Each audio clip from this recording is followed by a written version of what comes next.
లో ఇప్పటివరకు తన కృపచేత మనల్ని ప్రాణంతో సజీవులుగా భద్రంగా సురక్షితంగా ఆయన కాపాడి ఉన్నాడు. దేవుని దయ వలన, దేవుని కృప వలన ఈ సంవత్సరంలో ఎన్నో అపాయాలు, ఎన్నో ప్రమాదాలు, ఎన్నో ఇరుకులు, ఇబ్బందులు అయినా వాటన్నింటిలో దేవుడు తన కృపను మనకు తోడుగా ఉంచి మనల్ని సురక్షితంగా కాపాడి ఉన్నాడు. ఇప్పుడు ఇన్ని మేలులు చేసి ఆ కాపాడిన దేవుని పట్ల మనం ఎలాగునుండాలి, మనం ఏం చేయాలి, ఏం చేస్తే ఆ దేవుడు సంతోషించి ఆనందిస్తాడు అనే విషయాన్ని మనం జ్ఞాపకం చేసుకుంటే, పరిశుద్ధ గ్రంథంలో భక్తుడైన దావీదు గారు పలుమార్లు మాట్లాడుతూ అంటాడు. 103వ కీర్తనలో ఆయన చెప్పే మాట ఏమనంటాడు తెలుసా? నా ప్రాణమా యెహోవాను ఆయన చేసిన ఉపకారములలో దేనిని మరువకము అని అంటాడు. అంటే దేవుడు చేసిన ఉపకారాలను మరొక జ్ఞాపకము చేసుకోవాలి. ఏం చేశాడు ఆయన మేలు అని అంటే ఆయన అనుభవాలలో చెప్తా ఉంటాడు. సింహము నోట నుండి తప్పించాడు, ఎలుగుబంటి నోట నుండి తప్పించాడు, 6 మూరల జానుడున్న గొలియాతు చేతి నుండి తప్పించాడు. అంతటితో కాక సౌలు చేతిలో నుండి తన ప్రాణాన్ని పలుమార్లు దేవుడే తప్పించాడు. ఇన్ని మేలులు చేశాడు. అందుకనే అయ్యా నీవు నాకు ఇన్ని మేలులు చేసావు కదా, ఇన్ని ఉపకారాలు చేసావు కదా, నీవు చేసిన ఈ మేలులకి, ఈ ఉపకారాలకి ఏమిస్తే నీ రుణం తీరుతుంది అని ఆయన అంటున్నాడు. రక్షింపబడిన అనుభవంతో, పాపాలు ఒప్పుకొని విడిచిపెట్టిన అనుభవంతో, పరిశుద్ధమైన జీవితాన్ని జీవిస్తూ నీకు కృతజ్ఞతాస్తుతులు చెల్లిస్తే అందును బట్టి నీవు ఆనందించి సంతోషించే దేవుడవి. కాబట్టి ఈ రాత్రి దేవుడు చేసిన మేలులన్నీ మనం జ్ఞాపకానికి తెచ్చుకోవాలి. ఈ 2025వ సంవత్సరంలో జనవరి 1వ తారీఖు నుండి ఇదిగో ఈ డిసెంబరు 29వ తారీఖు వరకు దేవుడు నీకు ఎన్ని మేలులు చేశాడు, ఎన్ని ఉపకారాలు చేశాడు, ఎన్నిసార్లు అపాయాల నుంచి తప్పించాడు, ఎన్నిసార్లు ప్రమాదములలో నుంచి విడిపించాడు, వాటన్నింటినీ జ్ఞాపకం చేసుకొని దేవునికి మనం స్తుతియాగం అర్పించేవారిగా ఉండాలి. అందుకని ఒక సందర్భంలోనండి ఒక చక్కని మాట నిర్గమకాండములో 2వ అధ్యాయము, నిర్గమకాండము 2వ అధ్యాయము ఒక చక్కని విషయాన్ని మనం ఇందులో జ్ఞాపకానికి తెచ్చుకుంటాం. నేను చదువుతున్నాను చూడండి. నిర్గమకాండము 2వ అధ్యాయము 18వ వచనం నుండి చూద్దాం.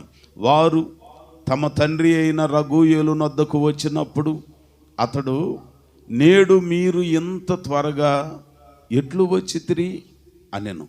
అందుకు వారు, ఐగుప్తీయుడొకడు మందకాపురుల చేతిలో నుండి మమ్మును తప్పించి వడిగా నీళ్లు చేది మన మందకు పెట్టెననగా అతడు తన కుమార్తెలతో, అతడెక్కడ? ఆ మనుషుని ఏలా విడిచి వచ్చితిరి? భోజనమునకు అతనిని పిలుచుకొని రెండెనెను. మోషే ఆ మనుషునితో నివసించుటకు సమ్మతించెను. అతడు తన కుమార్తె అయిన సిప్పోరాను మోషేకు ఇచ్చెను. చాలు. దేవుని వాక్యంలో మనం జ్ఞాపకం చేసుకుంటే, మిద్యాను ప్రాంతంలో మిద్యానుకు యాజకునిగా ఉన్న ఆయన పేరు మనందరికి అందులో పొందుపరచబడతా ఉంటుంది. ఇత్రో. ఆయన పేరు ఏంటంటే ఇత్రో. ఆయనకి బిడ్డలు ఎంతమంది ఉన్నారు అని అంటే 16వ వచనంలో అంటాడు, మిద్యాను యాజకునికి 7 కుమార్తెలు ఉండిరి. 7 కుమార్తెలు ఉన్నారు. 7 కుమార్తెలు. ఆ దినాలలో ఆస్తిపాస్తులు ఏమన్నా ఉన్నాయనంటే, ఐశ్వర్యాలు ఏమన్నా ఉన్నాయనంటే, వాళ్ళకు ఉండే ఆస్తి ఐశ్వర్యం మందల రూపంలో ఉండేవి. గొర్రెలు, గొడ్లు కదండి, మంచిగా ఆ ఇంటి నిండా ధాన్యం, ఇవి ఆ రోజుల్లో వాళ్ళకుండే ఆస్తిపాస్తులు. అలాంటి దినాలలో మరి ఇత్రోలో యాజకునిగా పనిచేస్తున్న ఇత్రో, ఆ మిద్యాను ప్రాంతంలో యాజకునిగా పనిచేస్తున్న ఇత్రో అని ఈయనకి దేవుని వాక్యం చెప్తుంది 7 కుమార్తెలు ఉన్నారంట. కుమారులు కాదు, కుమార్తెలు ఉన్నారు. 7 కుమార్తెలే ఆ మందలను మేపుకోవటానికి అరణ్యానికి వెళ్ళేవాళ్ళు. ఉదయాన్నే మందలు తోలుకొని వెళ్ళేవాళ్ళు, మందలను మేపుకునేవాళ్ళు. కడుపు నిండా అవి మేత మేసిన తర్వాత అవి మార్గాయాసం చేత చచ్చిపోకుండానట్లుగా ఇక మధ్యాహ్నం పొద్దు వాలిపోయే కొద్దీ వాళ్ళు బావుల దగ్గరికి వచ్చి నీళ్లు చేది వాళ్ళ మందలకు పెట్టుకొని కడుపు నిండా నీళ్లు తాగిన తర్వాత మందలను ఇంటికి తోలుకొని రావటం ఆనవాయితీ. సరే, ఇట్లాగున ఎప్పుడు చూసినా ఏం జరుగుతుందని అంటే ప్రతిరోజు ఆలస్యంగా మందలు ఇంటికి వచ్చాయి, ఆలస్యంగా వాళ్ళు ఇల్లు చేరేవాళ్ళు. ఏంటమ్మా ఎందుకు ఇంత ఆలస్యం అవుతుందని అంటే, నానా మాకు మగ దిక్కు లేరు కదా, మా తోడబుట్టిన మగపిల్లలు ఎవరు లేరు కదా, ఆడపిల్లలం కదా, అందరు కలుసైపోయాం కదా, అందుకనే అక్కడ మంద కాపురులు అనేకులు మమ్మల్ని బావి దగ్గరికి రానియకుండా, మమ్మల్ని నీళ్లు తోడుకోనియకుండా, వాళ్ళ బలాన్ని బట్టి, వాళ్ళ యొక్క అహంకారాన్ని బట్టి, వాళ్ళకున్న ఆ బలగాన్ని బట్టి ఏం చేస్తున్నారనంటే, ఆడపిల్లలే వీళ్ళ దేవందని చెప్పి మమ్మల్ని ప్రక్కకు తోసేసి ఎవడి బలం కొద్దీ వాళ్ళు నీళ్లు పెట్టుకొని వాళ్ళ మందలకు నీళ్లు దాపించుకొని పెందల గడి ఇళ్ళకి వెళ్ళిపోతున్నారు. ఇక అందరూ అయిపోయిన తర్వాత ఆఖరిలో మేము నీళ్లు దాపించుకొని మందలను తెచ్చుకునేసరికే చీకటి పడుతుంది. కొన్నిసార్లు నీవు మాకు ఎదురుగా వస్తావు కదా నాన్న, దీపం వెలిగించుకొని, ఇక ఈ పరిస్థితులన్నీ మనకు తెలిసినాయేగా అని అన్నారంట. సరే, ఒక రోజున హఠాత్తుగా జరిగింది ఏంటనంటే, అందరికన్నా పెందల కాడ పిల్లలు ఇంటికి వచ్చారంట. కుమార్తెలు మందలు కాసుకొని అందరికన్నా పెందల కాడ వచ్చారు. అంతేకాదు, అందరి ఊర్లో ఉన్న ఆ గొర్రెల గొడ్ల మందలన్నిటికంటే ముందుగా వీళ్ళవి ఇంటికి వచ్చినాయి అంట. ఆశ్చర్యపోయాడు. ఏమైంది ఈరోజు? ఇంతవరకు చరిత్రలో లేదు కదా. ఎప్పుడు చూసినా ప్రొద్దుగుంకేది, ఎప్పుడు చూసినా చీకటి పడేది, ఎప్పుడు చూసినా ఆలస్యం అయ్యేది.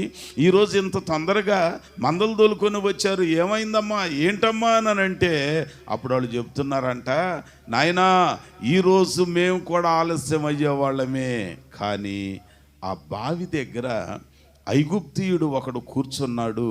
అనేక మంది మమ్మల్ని తోలివేయటానికి ప్రయత్నం చేస్తే ఆయన నిలిచి వాళ్ళందరిని తోలివేసి మొదటిగా మా మందలకు నీళ్లు పెట్టాడు. మిగిలిన వాళ్ళందరిని తోలివేశాడు.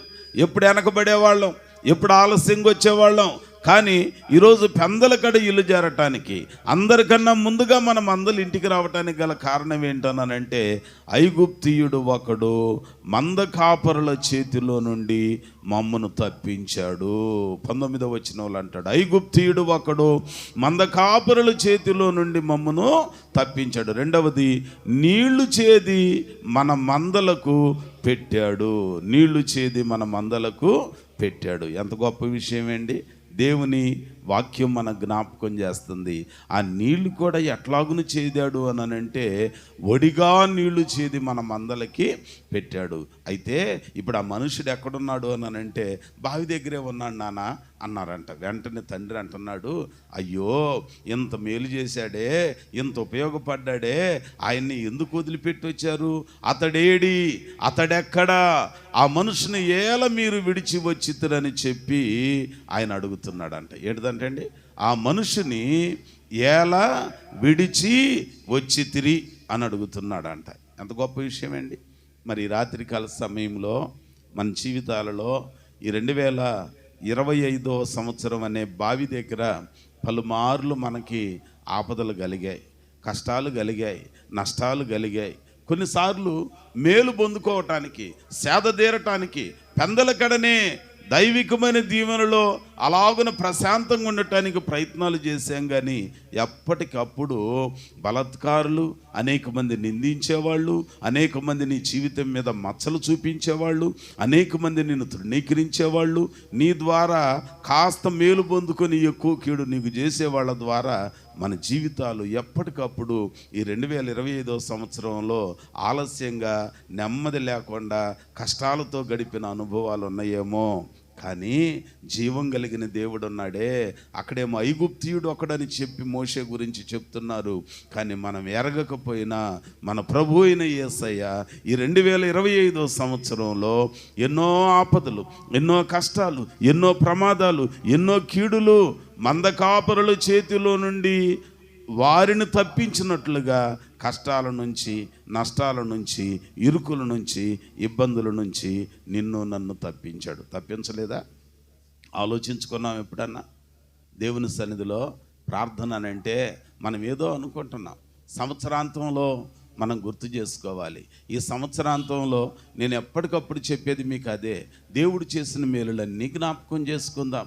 దేవుడు చేసిన ఉపకారాలన్నీ గుర్తు చేసుకుందాం. ఎన్నిసార్లు మనల్ని అపాయాలలో నుంచి తప్పించాడో, ప్రమాదాలలో నుంచి తప్పించాడో, గండాల నుండి, సుడిగుండాల నుండి ఆయన మనల్ని ఎన్ని పర్యాయాలు తప్పించాడో వాటన్నింటినీ జ్ఞాపకం చేసుకొని దేవుని పాద సన్నిధిలో గుర్తు చేసుకోవాలి. అందుకనే పితరుడై ఉన్న యాకోబు గారు ఒక మాట అంటారు. ఆదికాండము 48వ అధ్యాయము, ఆదికాండము 48వ అధ్యాయము 15, 16 వచనాలను చదువుకుందాం. అతడు యోసేపును దీవించి, నా పితరులైన అబ్రాహాము, ఇస్సాకులు ఎవని ఎదుట నడుచుచుండిరో ఆ దేవుడు నేను పుట్టినది మొదలుకొని నేటి వరకును ఎవడు నన్ను పోషించినో ఆ దేవుడు, అనగా సమస్తమైన కీడులలో నుండి నన్ను తప్పించిన దూత ఈ పిల్లలను ఆశీర్వదించునుగాక. ఏమంటున్నాడంటండి? యాకోబు భక్తుడు తినటానికి తిండి లేక ఐగుప్తులో ధాన్యముదని ఎరిగి ఐగుప్తు దేశానికి సొమ్మిచ్చి ధాన్యం కొనుక్కురమ్మని పంపించితే ఐగుప్తు దేశంలో ఉన్న మరి యోసేపు ఆ అన్నలను గుర్తుపట్టడం, ఆ కుటుంబాన్ని గుర్తెరగటం, చివరికి వాళ్ళని పట్టుకొని ఏడవటం, వాళ్ళందరూ ప్రేమ పొంగిపోయి ఒకరినొకరు కౌగిలించుకొని ఆ తరువాత రాజైన ఐగుప్తు రాజయ్య ఉన్న ఫరో దగ్గరికి వెళ్ళయ్యా, వీళ్ళు నా తోడబుట్టినోళ్ళు, మా తండ్రి కూడా ఉన్నాడయ్యా, ఎక్కడున్నారు? ఫలానా ప్రాంతంలో ఉన్నారు, అయితే రమ్మనో, ఇక్కడికి రమ్మనని చెప్పి ఐగుప్తు దేశంలోనికి తెచ్చుకున్నాక వచ్చిన యాకోబు దగ్గరికట యోసేపు తన కుమారులను తీసుకెళ్ళి అక్కడ పెట్టి ఆశీర్వదించండి, దీవించండి అని అంటే అప్పుడు ఆయన దీవిస్తున్నాడంట. అతడు యోసేపును దీవించి అంటున్నాడంట. ఏమంటున్నాడు? ఇదిగో, ఏ దూత అయితే, ఏ దేవుడైతే నేను పుట్టినది మొదలుకొని నన్ను పోషించనో నేటి వరకు, ఏ దేవుడైతే సమస్తమైన కీడులలో నుండి నన్ను తప్పించనో అదే దూత మీ పిల్లలను కూడా ఆశీర్వదించునుగాక. దేవునికి స్తోత్రం. మనం కూడా ఈ మాట చదువుకునేటప్పుడు మదిలో మీరు కూడా కోరుకోవాలి, ప్రభువా, యాకోబు దీవించిన దీవెన పదంలో ఎంతకాలం మీరు పోషించారు, ఎంతకాలం మీరు నడిపించారు, ఎంతకాలం మీరు సాయం చేశారు, మీరిచ్చిన సాక్ష్యాన్ని బట్టి మిమ్మును పోషించిన దేవుడే, మిమ్మును సమస్తమైన కీడులలో నుండి తప్పించిన దేవుడే మమ్మల్ని కూడా ఆశీర్వదించునుగాక. హల్లెలూయా. దేవుని సన్నిధిలో వాక్యం చదువుకునేటప్పుడు మనం ఆ మాట మీద మనసు పెట్టి నమ్మకంతో గనక మనం మనవి చేసుకుంటే దేవుడు మనకు కూడా ఉపకారాన్ని చేస్తాడు. ప్రియులారా, బైబిల్ గ్రంథం మనకు జ్ఞాపకం చేస్తున్న మాట, దేవుని వాక్యం గుర్తు చేస్తుంది.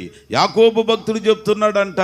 ఏమని చెప్తున్నాడనంటే, యోసేపును దీవిస్తాయా, దేవుడు నన్ను నేటి వరకు పోషించాడు, నేటి వరకు నన్ను కాపాడాడు, నేటి వరకు నన్ను సురక్షితంగా ఉంచాడు.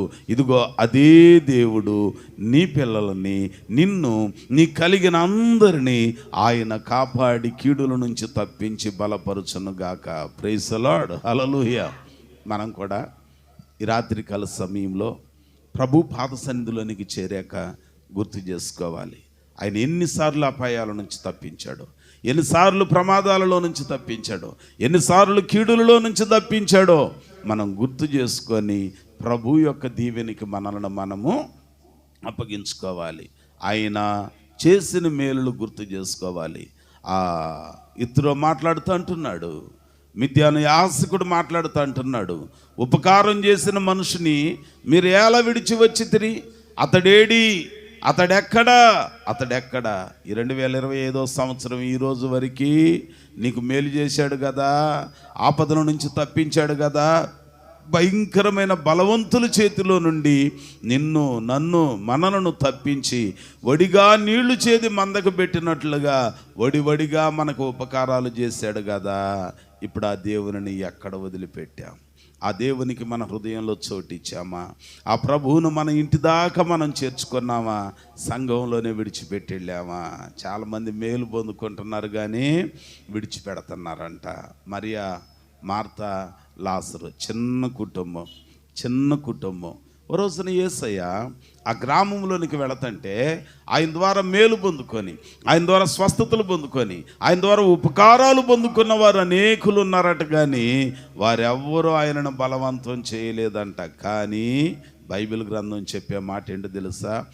యేసుని బలవంతం చేశారంట ఇంటి వారు. ఆయన బేతనీకు వచ్చినప్పుడు మరియా, మార్తా, లాజరు ఆ చిన్న కుటుంబంలో ఉన్న వాళ్ళు ఏం చేశారు అనంటే, మార్తమ్మ బలవంతం చేస్తూ అడుగుతుందనంట, మా ఇంటికి రండి. మిక్కిలు బలవంతం చేయగా యేసయ్య ఆ ఇంటికి వెళ్ళాడు. మరి మనం బలవంతం చేయగలుగుతున్నామా? యేసయ్య ద్వారా మేలు పొందుకొని, ఉపకారం పొందుకొని, సంవత్సరం అంతా మనల్ని కాపాడిన దేవుని ఆ మందిరాలలోన, సంఘంలోన అంతవరకు బంధం తెగిపోయిందిలేని విడిచిపెట్టకుండా ప్రభువుని మన ఇంటి దాకా చేర్చుకోవాలి.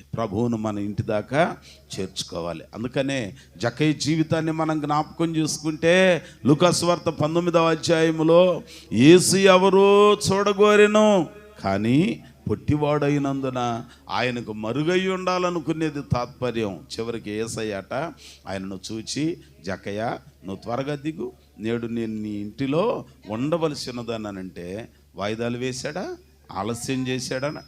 ఏం చేయలేదంట. కానీ అతడు త్వరగా దిగి సంతోషముతో యేసుని చేర్చుకొనెను. ఈ రాత్రి మన జీవితాలలో మనం కూడా గుర్తుపెట్టుకోవాలి. మనల్ని ఆపదల నుంచి తప్పించి, మనల్ని కష్టాల నుంచి తప్పించి, మనల్ని ప్రమాదాలలో నుంచి తప్పించిన యేసుని చేర్చుకునే వారిగా ఉండాలి. ఎంత మేలు చేసిన యేసయ్యని ఈ 2025వ సంవత్సరంలో కూడా బావి దగ్గరే వారు మేలు పొందుకొని విడిచినట్లుగా మనం ఈ సంవత్సరం కూడా వాయిదాలు వేసి విడిచిపెడదామా? లేకపోతే మారు మనసు పొందుదామా? మారు మనసు పొందిన మనం బాప్తీసానికి సిద్ధపడదామా? వాయిదాలు వేసి విడిచిపెడదామా? పరిశుద్ధ గ్రంథం జ్ఞాపకం చేస్తున్న మాట ఏంటనంటే, ప్రియులారా, ఆయన వడిగా వీరికి మేలు చేశాడు. యేసయ్య వడిగా త్వరగా మనకు కూడా చాలా మేలులు చేశాడు. ఈ మేలులు పొందుకున్న మనం ఆయనను విడిచేవారిగా కాక ఆయనతో కూడా ఉండేవారిగా మనము ఉండాలి. ఇతరులు చెప్తున్నాడు, ఆ మిద్యాను యాజకుడు చెప్తున్నాడు అంట 7 కుమార్తెలకు, అమ్మా ఇంత మేలు చేశాడు కదా, మందకాపరుల చేతిలో నుంచి, బలాత్కారుల చేతిలో నుంచి, బలవంతుల చేతిలో నుంచి మిమ్మల్ని తప్పించి త్వరగా ఒడిగా మీకు నీళ్లు చేది పెట్టి మేలు చేశాడు కదా, అతడు ఎక్కడ?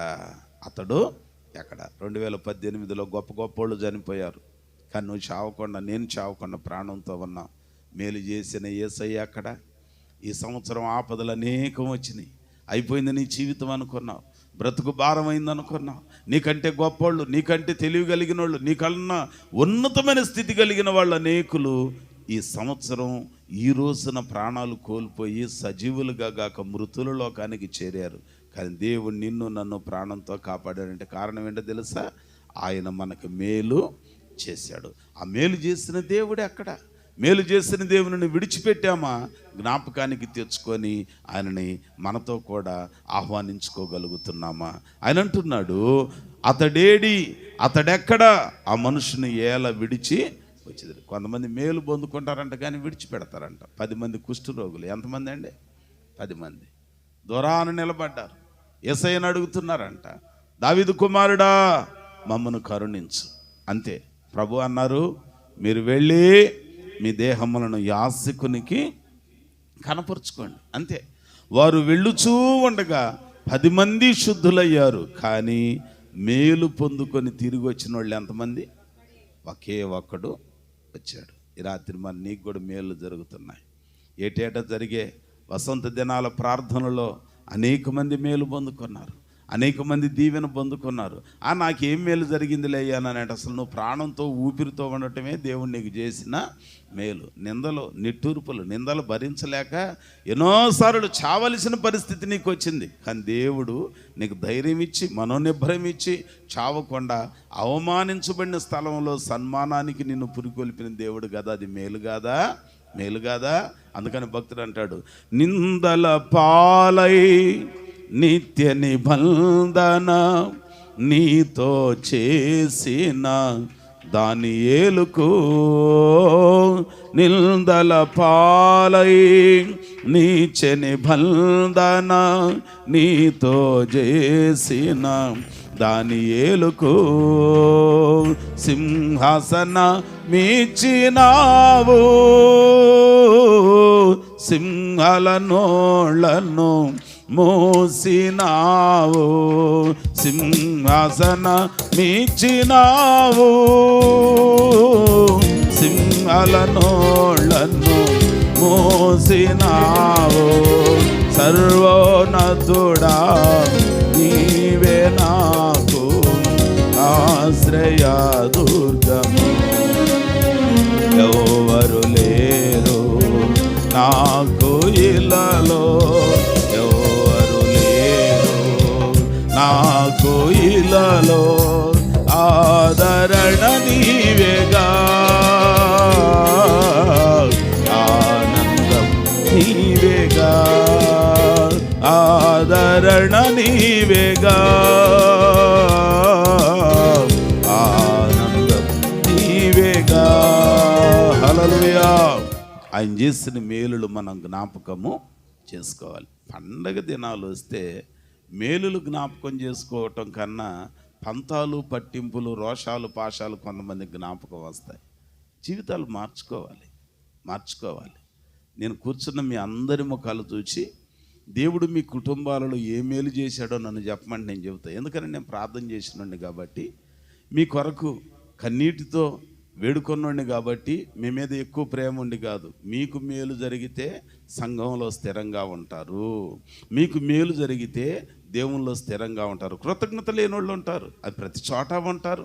అందరూ కృతజ్ఞత కలిగిన వాళ్ళే ఉండరు.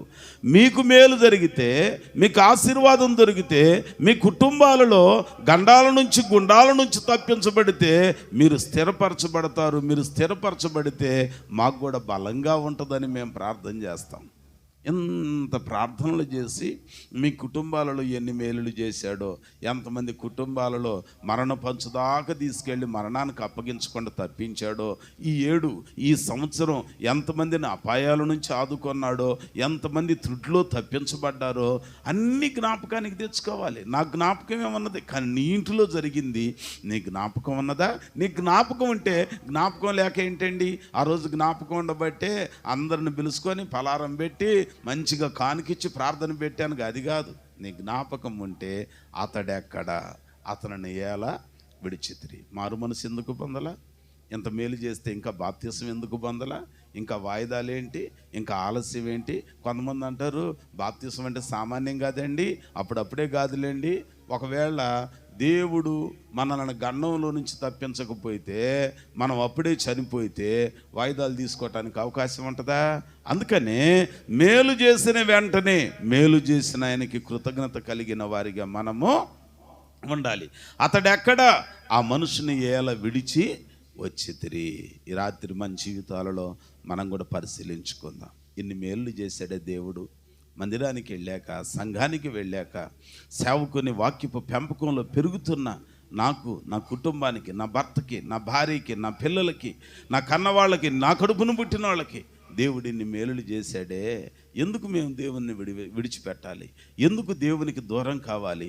ఎందుకు సహవాసానికి ఎడం కావాలి? ఎందుకు సేవకుని కుటుంబానికి దూరం కావాలి? ఎందుకు పరిశుద్ధ గుంపుకు దూరం కావాలి?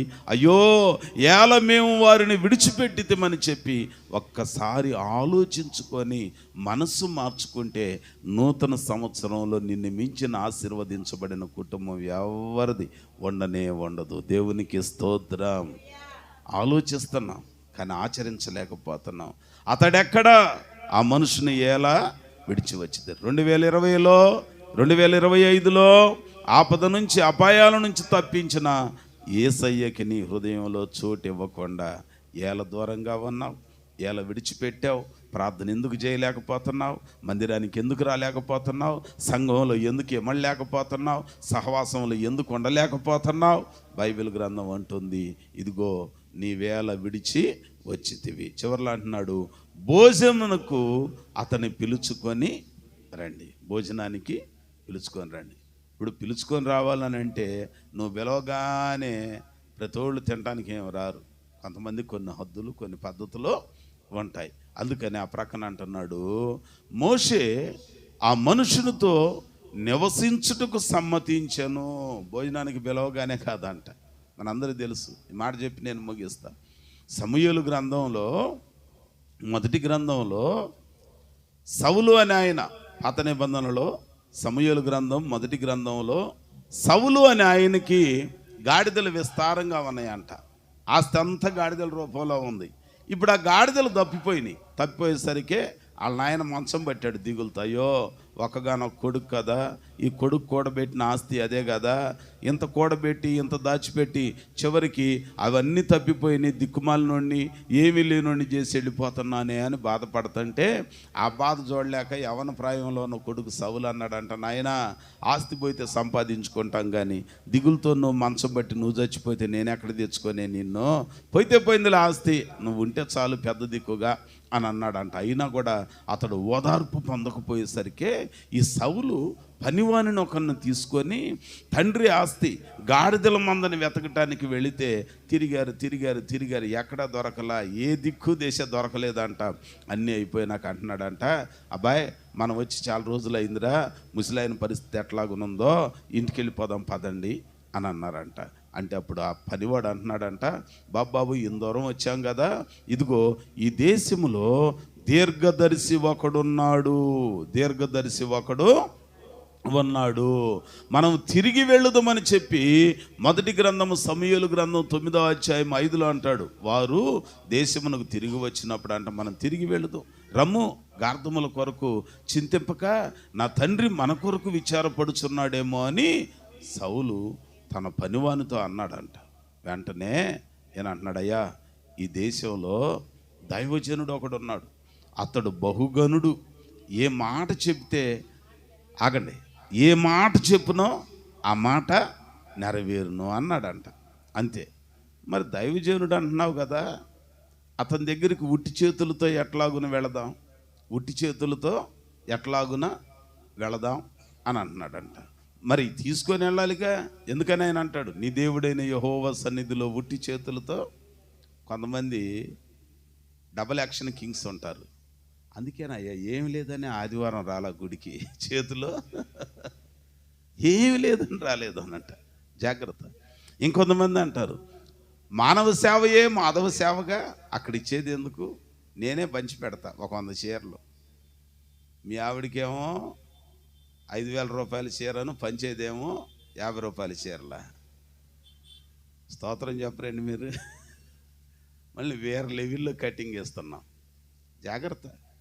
నీ సొంత దానిలో ఇవ్వు. ఎన్టీఆర్ కాలనీలో మనకున్నోళ్ళు, ఎక్కడున్నోళ్ళు కూడా కొంతమంది ఏం చేసేవాళ్ళు తెలుసా, వాళ్ళ ఇంట్లో వాళ్ళకి ఏవైతే తెచ్చుకుంటారో అవే తీసుకొచ్చి, ఇదిగో ఈ 2 చీరలు ఫలానా వాళ్ళకి, దిక్కు లేని వాళ్ళకి, ఇదిగో ఈ 2 వస్త్రాలు ఫలానా వాళ్ళకి. కానీ అట్టగాదు, ఈ మధ్య పంపకానికి ఒకటంట, షాపుకి కూడా వెళితే అయ్యా ఒక 20 చీరలు కావాలనంటే పెట్టుడికే దాపుడికే అంట. ఏంటది, పెట్టుడికే. ఓరే వాళ్ళంటే బిజినెస్ మైండ్ అండి. మరి నీకేమొచ్చింది, నీకెందుకు, మళ్ళీ నువ్వే చెబుతున్నావు నిన్ను వలే నీ పొరుగు వానిని అంటే నువ్వేం కట్టుకుంటావో చెప్పరే. గొంతు పట్టుకున్నట్టుంది పండగ దినాల్లో. జాగ్రత్త. యేసయ్య అంటాడు, నీకు 2 అంగీలు ఉంటే వాటిల్లో ఒకటి నువ్వేమో 1000 రూపాయలు దాన్ని ఇచ్చేదేమో, అసలు ఏదో ఒకటి ఎత్తంటే బలి చెబుతున్నాడే పాస్టర్ గారు, ఏదో ఒకటి ఎత్తావా, పరలోకానికి వెళ్ళాలిగా. దేవునికి స్తోత్రం.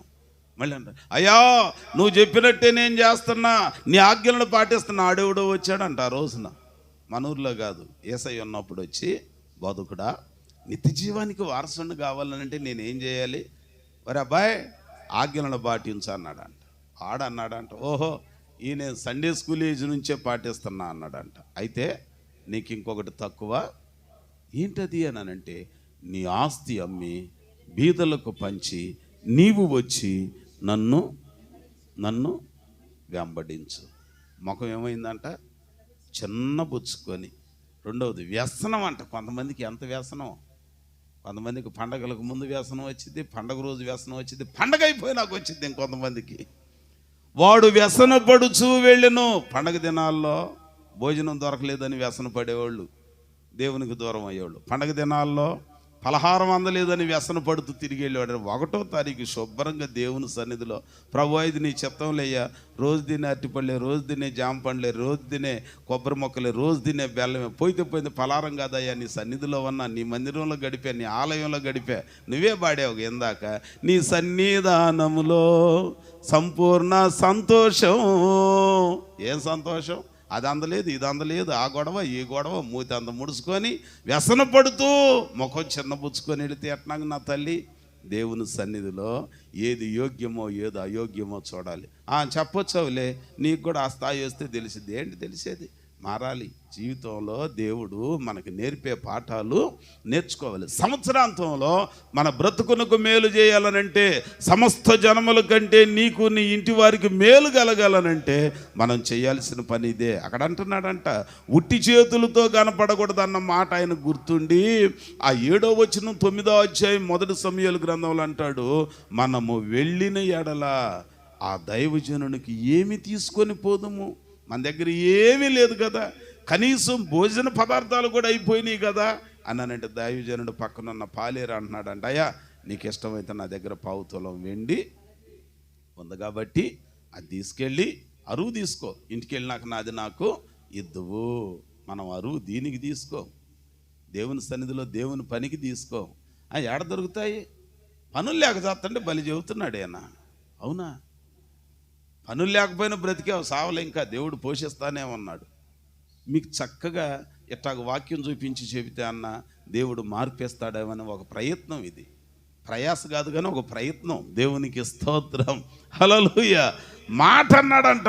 సరే చిన్నోడివో పెద్దోడివే, నువ్వు చెప్పావులే, వెళ్ళిపోదాం పదా అన్నారంట. వచ్చిన తర్వాత దైవజనుడయ్యున్న ఆ సమూయేలును కలుసుకోగానే ఆయన అంటున్నాడంట, అబ్బాయి మీ గాడిదలు ఎక్కడికి బావు, మీరు ఇంటికి వెళ్ళేసరికే మీ ఇంటిలో కట్టుకోయి దగ్గర అవి నిల్చొని ఉంటాయి, కట్టేయబడతాయి, మీరు వెళ్ళేసరికి అవి మీ గుమ్మలో ఉంటాయిలే, ఇబ్బంది ఏమి లేదు. అయితే దేవుడు మీతో చెప్పమన్న మాట నేను రేపు చెబుతా, కాబట్టి అప్పటిదాకా మీరేం చేయాలో తెలుసా? నాతోనే ఈ రాత్రి ఉండాలి, నాతోనే ఈ రాత్రి ఉండాలి అని చెప్పి పచనకర్తను ఒకరిని పిలిచి అంటున్నాడంట, ఇదిగో మేము ఈ మనుషునితో కలిసి భోజనం చేయటానికి విందు ఏర్పాటు చెయ్యి. ఎంత బాగుంటుందో ఆ మాట. ఆ 9వ అధ్యాయంలో 18వ వచనం నేను చదువుతున్నాను, మీరు చూసుకోండి. దీర్ఘదర్శి ఇల్లు ఏది? దయచేసి నాతో చెప్పుమని అడుగగా సమూయేలు సౌలుతో, నేనే దీర్ఘదర్శిని, ఉన్నతమైన స్థలమునకు నాకు ముందు వెళ్ళండి, నేడు మీరు నాతో కూడా భోజనము. బాబా ఎంత మంచి మాట అండి. నేడు మీరు నాతో కూడా భోజనం చేయవలను. సమ్మతించారా లేదా? సమ్మతించకపోతే పోయిన గాడిదలు దొరికాయా? సమ్మతించకపోతే ఇశ్రాయేలీయులకు రాజు అయ్యేవాడా? సమ్మతించకపోతే క్రొత్త మనసు ఆయనకు వచ్చేదా? 9వ అధ్యాయంలో సమ్మతించాడు. 9వ అధ్యాయం చివరిలో దైవజనుడు చేతులుంచి నూనె పోసి ప్రార్థన చేశాడు. 10వ అధ్యాయంలో దైవజనుడు ముద్దు పెట్టుకున్నాడు. 10వ అధ్యాయంలో పోయిన గాడిదలు ఇంటి ముందుకు వచ్చి ఉన్నాయి. 10వ అధ్యాయంలో ఆయన మార్గంలో వెళుతుంటే క్రొత్త మనసు వచ్చింది. ఆ దినమునే దైవ సేవకుడు చెప్పిన సూచనలన్నీ కనబడ్డాయంట. కాబట్టి ఇప్పుడు మనం కూడా చేయాల్సింది ఏంటనంటే, యేసుతో ఉండటానికి సమ్మతించాలి, దేవునితో ఉండటానికి సమ్మతించాలి, వాక్యాన్ని విని వాక్యానుసారంగా సంఘంలో మెలగటానికి సమ్మతించాలి, కానీ వ్యతిరేకించకూడదు, దేవునికి దూరం కాకూడదు. చిన్న చిన్న వాటికి వ్యసనపడి దేవునికి ఎడమైతే పరలోక రాజ్యం మీద నువ్వు దృష్టి పెట్టనట్టేగా. ఆ మనుషునితో నివసించుటకు మోషే సమ్మతించెను. ఇత్రోతో నివసించడానికి సమ్మతించాడు, మేలు పొందుకున్న వారితో నివసించడానికి సమ్మతించాడు, కలిసి భోజనం చేయటానికి సమ్మతించాడు. ఈ రాత్రి నా మాటలు ముగిస్తున్నా. తంగిరాల జార్జి రూతుల కుటుంబంలో దేవుడు ఎన్నో మేలులు చేశాడు. ఎన్నో అపాయాలు, ఎన్నో కష్టాలు, ఎన్నో ఇరుకులు, ఎన్నో ఇబ్బందులు. కానీ ఈ సంవత్సరం వాటన్నింటిలో నుంచి తప్పించాడు, వాటన్నింటిలో నుంచి ఆదుకున్నాడు, వాటన్నింటిలో నుంచి కాపాడాడు. ఎంత మేలు చేసి కాపాడిన దేవునితో బ్రతుకు కాలం అంతా కలిసి జీవించటానికి చిన్న వయసులోనే రూతు సమ్మతించింది. జార్జి తన పిల్లలు కూడా అలాగున సమ్మతించి దేవుని సన్నిధిలో కనపడాలి. అది దేవునికి ఇష్టం. ఒక రూతుకే నేను చెప్పట్లా, మనందరికీ మాట వర్తించింది. ఈ లైవ్లో మాటలు ఆలకిస్తున్న ప్రతి వారికి మాటలు వరిస్తుంది. మేము చెబితే ఎక్కడొస్తారండి? నువ్వు ఎన్నిసార్లు మీ ఆయన్ని చక్కగా మొబలైజ్ చేసి మెల్ట్ చేసి ఎన్నిసార్లు మీ పుట్టింటికి తీసుకెళ్ళావో నీకు తెలుసు, దేవునికి తెలుసు, నాకు తెలుసు. దేవునికి స్తోత్రం. దేవుని సన్నిధికి రాడా? ఎన్నిసార్లు ఇష్టం లేకపోయినా షాపింగ్కి నవ్వుతా తీసుకెళ్ళాడో నీకు తెలుసు, దేవునికి. ఎన్నిసార్లు ఎగ్జిబిషన్కి వెళ్ళారు, ఎన్నిసార్లు ఐస్ క్రీమ్ పార్లర్కి వెళ్ళారు. ఏం దేవుని సన్నిధికి వస్తే దేవుడు నీకు మేలు చెప్పండి. ప్రార్థన చేయండి, ప్రకటన చేయండి. ప్రార్థించండి, ప్రకటన చేయండి. దేవుడు గొప్ప కార్యాన్ని చేస్తాడు. కనుక కూర్చున్న మనమందరం ఈ రాత్రి కూడికి ఏర్పాటు చేసుకున్న కుటుంబస్తులు కానీ, నీవు కానీ, నేను కానీ ఈ 2025 సంవత్సరం డిసెంబర్ మాసం ఈ చివరిలో 29వ తారీఖు వరకు కీడుల నుంచి మనలను తప్పించిన దేవుడు. బలత్కారులు, రోగం, వ్యాధి, నింద, నిట్టూర్పు, కష్టాలు, కడగండ్లనే ఆ బలత్కారులైన మందకాపరులను తోలివేసి మన యొక్క అక్కర తీర్చి మనకు ఒడిగా నీళ్లు చేదినట్లుగా ఒడిగా మేలు చేసిన దేవునితో కలిసి నివసించటానికి సమ్మతించండి. దేవుడు మీకు మేలు చేస్తాడు. ఆయనను విడిచిపెట్టక ఆయనను హత్తుకొని జీవించండి. ఈ దేవుడు మిమ్మల్ని ఆశీర్వదిస్తాడు. నూతన సంవత్సరంలో నూతనమైన రీతిలో మిమ్మల్ని సమస్త జనముల కంటే ఎక్కువగా విస్తారమైన దీవెనలతో నింపి వర్ధిల్ల చేయునుగాక. ప్రభు కృప మనకు తోడయుండునుగాక. ఈ సంవత్సరంలో మన కన్నీటిని నూతన సంవత్సరంలో నాట్యంగా మార్చునుగాక. మన దుఃఖాన్ని ఆయన సంతోషంగా మార్చునుగాక. ప్రతి విధమైన కీడుల నుంచి తప్పించి కృపాక్షేమాలు మన వెంట ఉంచునుగాక. ప్రభు మాటలు మన వెనికిళ్ళలో ఫలింప చేయునుగాక. ప్రార్థన చేసుకుందాం. ఒక చిన్న ప్రార్థన.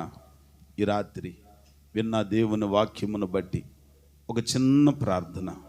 ప్రభువా, మా జీవితంలో, మా బ్రతుకులో ఎన్నో ఒడిదుడుకులు, ఎన్నో అపాయాలయ్యా, వాటన్నింటిలో నుంచి నువ్వు తప్పించావు. ఓ చిన్న ప్రార్థన చేయవా? మనసారా ఓ చిన్న ప్రార్థన. దేవుని పాదాల దగ్గరికి వచ్చా, చిన్న ప్రార్థన చేసుకుందా. దేవుడు నీకు ఎన్ని మేలులు చేశాడో గుర్తు చేసుకో. ఈ సంవత్సరంలో ఎన్నిసార్లు నిన్ను, నీ భర్తని, నీ భార్యని, నీ పిల్లలని, నీ ఇంటి వారిని ఎన్ని పర్యాయాల ఆపదలలో నుంచి తప్పించాడో, అపాయాలలో నుంచి తప్పించాడో జ్ఞాపకానికి తెచ్చుకోవాలి. ఈ రాత్రి ప్రభువుని అడుగుదాం. ప్రభువా, నా హృదయంలోనికి ప్రవేశించల్లయ్యా. నాకు మేలు చేసావయ్యా, ఎన్నో రీతులుగా ఉపకారాలు చేసావయ్యా. మంద కాపరులు ఆడపిల్లలని గంటి వేసి తోలి వేసినట్లుగా కష్టాలు, నష్టాలు, నిందించేవాళ్ళు, ఏలెత్తి చూపేవాళ్ళు అనేకుల చేత నేను త్రోసివేయబడ్డానయ్యా, నేను నిందించబడ్డానయ్యా. ఎవరికీ చెప్పుకోలేని సమస్యలతో నిశ్చేష్టునిగా, నిశ్చేష్టురాలుగా త్వరాన నిలుచున్న నన్ను నువ్వు చూచిన దేవుడవయ్యా. నా చెంతకొచ్చి నా చింతలన్నీ బాపిన దేవుడవయ్యా. బలాత్కారుల చేతిలో నుంచి నన్ను విడిపించిన దేవుడవయ్యా. నూతన సంవత్సరం నా ఎదుట ఉంచావు. నూతన వాగ్దానాలతో నన్ను నింపయ్యా. నీతో కలిసి జీవిస్తానయ్యా, సంఘంలో ఉంటానయ్యా, సహవాసంలో ఉంటానయ్యా, ఉపదేశాన్ని విని ఉపదేశానుసారంగా నేను నడుచుకుంటానయ్యా. ఓ మంచి తీర్మానం కలిగి ప్రార్థన చేసుకుందాం. అందరం ప్రార్థనలో ఏకీభవించుదాం. పార్శ్వం గారు ప్రార్థన చేస్తారు. ప్రార్థనలో ఏకీభవించుదాం. ముగింపు ప్రార్థన. స్తోత్రం. కృపగలిగిన మా ప్రభా, మహోన్నతుడా, మహాగణుడా, ఆశ్చర్యకరణ, ఆలోచనకర్త, మీ కొందనాలు నాయన. సంవత్సరాంత కూడికలో ప్రియబిడ్ల కుటుంబ పక్షంగా చేరి మీ సన్నిధిలో కనపడే భాగ్యాన్ని మీరు మాకు కలగచేశారు. పాటల ద్వారా నిన్ను మహింపరిచామయ్యా. అయా, ఇంతవరకు నాయన మాకు కావలసిన వర్తమానాన్ని కుడికి ఏర్పాటు చేసుకున్న కుటుంబానికి